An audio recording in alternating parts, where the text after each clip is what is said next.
2024 लोकसभा चुनाव में दिनेश प्रताप लड़ सकते हैं रायबरेली से चुनाव। सोनिया गांधी के खिलाफ बीजेपी दे सकती है दिनेश प्रताप सिंह को टिकट। रायबरेली में लगे सोनिया गांधी के खिलाफ सड़कों पर पोस्टर।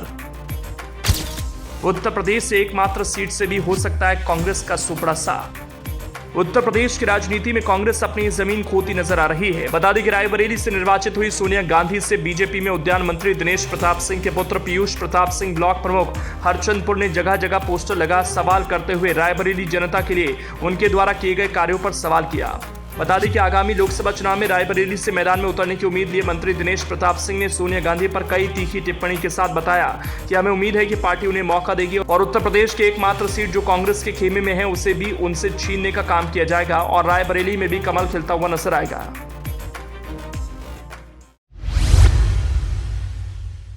उत्तर प्रदेश में कांग्रेस पार्टी अपनी सियासी जमीन लगभग खो ही चुकी है। ऐसा हम इसलिए कह रहे हैं क्योंकि एकमात्र रायबरेली सीट है जहां से सोनिया गांधी निर्वाचित होकर सांसद बनी है और वहां की जनता भी अब लगातार सोनिया गांधी से सवाल कर रही है। सड़कों पर पोस्टर लगे हैं और सोनिया गांधी से पूछा जा रहा है कि निर्वाचित होने के बाद आप रायबरेली आए ही नहीं तो विकास कैसे होगा रायबरेली का। हमारे साथ मंत्री दिनेश प्रताप जी मौजूद हैं। सर, एक पोस्टर लगाया गया है और लाखों पर्चे बटे हैं रायबरेली में।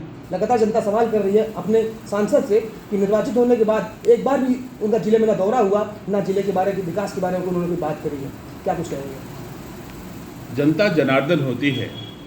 जनता जो कुछ कहती है वो जनप्रतिनिधि को सुनना ही पड़ता है और जनता जो कुछ कहती है ये माना जाता है कि वो सही कहती है। आम जनता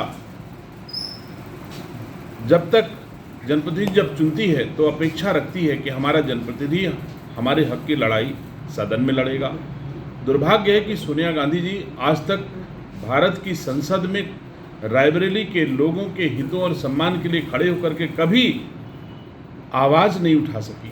किन्हीं भी नियमों में एक भी बार रायबरेली का नाम नहीं आया तो रायबरेली की जनता हतप्रभ है कि मैंने चुन करके भेजा था कि हमारी आवाज़ बनेगी श्रीमती सोनिया गांधी जी, और उन्होंने आवाज़ नहीं उठाई तो जनता निराश है।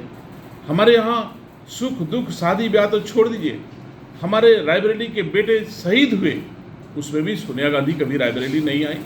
कोरोना जैसे संकट से रायबरेली दो चार हुई, लेकिन संकट में सांसदों की शक्ति का प्रयोग करते हुए रायबरेली वासियों को लाभ देना तो दूर की बात है, सहयोग करना तो दूर की बात है, उन्होंने संवेदना के दो शब्द भी किसी को नहीं दिए। तो जो अपेक्षाएं लोगों की थी, लोग निराश हैं कि सोनिया गांधी हमने सर्टिफिकेट दिया सांसद का वो भी लेने नहीं आई। और ये बात अलग है कि 2019 में उन्होंने कहा था, 2014 से 2019 के बीच में भी नहीं आई थी और उन्होंने कहा कि मैं 2014 से 2019 के बीच में इसलिए नहीं आ पाई कि मैं अस्वस्थ थी। तो लोगों ने कहा ठीक है अब ठीक हो गई, अब 2019 के बाद आ पाएंगी। और पहला आगमन जो होना चाहिए था उनको कि सर्टिफिकेट लेने आना, वो भी लेने नहीं आए। पूरे 5 साल तक दिखाई नहीं पड़ी। उनकी बेटी प्रियंका गांधी गारंटर बनी थी, गांव गलियों में सिर्फ चुनाव के दिन आती हैं और कहती है मेरी मां को जिता दो, मैं सेवा करूंगी।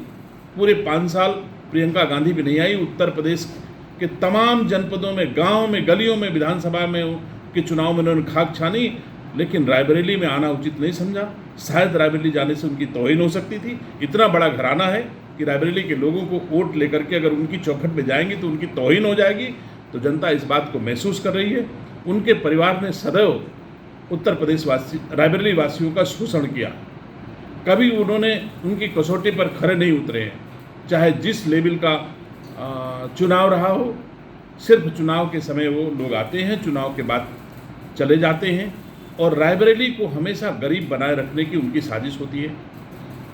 हमारा रायबरेली 250 ऐसे जनपदों में शुमार था जहां जो देश के सर्वाधिक पिछड़े जनपद हैं और रायबरेली ने प्रधानमंत्री और सुपर प्रधानमंत्री दिए, लेकिन कभी सोनिया गांधी ने प्रयास नहीं किया कि रायबरेली का विकास हो, रायबरेली की आर्थिक स्थिति मजबूत हो। ऐसा कभी प्रयास नहीं किया। रायबरेली से कभी सांसद कोई न बन पाए, इसका हमेशा प्रयास करती रही। जब भी गांधी परिवार खुद चुनाव नहीं लड़ा तो दिल्ली से लोगों को लड़ा दिया, लेकिन रायबरेली के किसी बेटे को उन्होंने कभी लोकसभा का टिकट नहीं दिया। रायबरेली ने तो अपने बेटों के अधिकार और हक को गांधी परिवार को समर्पित कर दिया। लेकिन फिर भी गांधी परिवार के मन में रायबरेली के लोगों के लिए ये भाव उत्पन्न नहीं हुए कि जब ऐसी परिस्थितियां आए कि गांधी परिवार चुनाव न लड़े तो भी हम रायबरेली के किसी बेटे को टिकट दे दें। छोड़िए टिकट देना तो दूर की बात है, रायबरेली में सांसद का प्रतिनिधि नियुक्त होता है, वो भी उन्होंने लुधियाना से लाके बैठा दिया, लेकिन रायबरेली के किसी बेटे को अपने सांसद का प्रतिनिधि भी उन्होंने नहीं बनाया। तो रायबरेली पे इस स्तर का अविश्वास जब होगा तो रायबरेली की जनता सवाल तो करेगी ही, और अगर सवाल करती है तो सोनिया गांधी में क्षमता हो तो रायबरेली की जनता को जवाब दे दें, बात खत्म हो गई। हम तो चुनाव लड़े हैं, और ये भी सही है कि सोनिया गांधी के खिलाफ रायबरेली वासियों ने जितना जनपद दिया है, मैं जनमत दिया है, उसका मैं आदर करता हूँ। इतना जनमत कभी किसी को नहीं मिला है, और मैं उम्मीद करता हूँ आगे आने वाले दिनों में रायबरेली से भी एक कमल खिलेगा जो देश के यशस्वी प्रधानमंत्री आदरणीय नरेंद्र मोदी जी को फिर से प्रधानमंत्री बनाने का काम करेगा। सोनिया गांधी के दिन लद गए, कांग्रेस के दिन लद गए। तो जैसे कि आपने बताया कि आने वाले समय में रायबरेली में कमल खिलने वाला है, और जो पोस्टर लगे हैं उस पर भी लगातार कांग्रेस कहीं ना कहीं पलटवार करती हुई नजर आ रही है, क्योंकि वो आपके बेटे ने पोस्टर लगवाया, तो उनका कहना है कि कहीं ना कहीं लोकसभा के चुनाव की तैयारी की जा रही है दिनेश प्रताप जी की तरफ से। तो क्या लगता है कि पार्टी उम्मीदवार बनाएगी आपको? बिल्कुल, मैं रायबरेली से लोकसभा की तैयारी कर रहा हूँ, अपने लिए नहीं, अपनी पार्टी के लिए।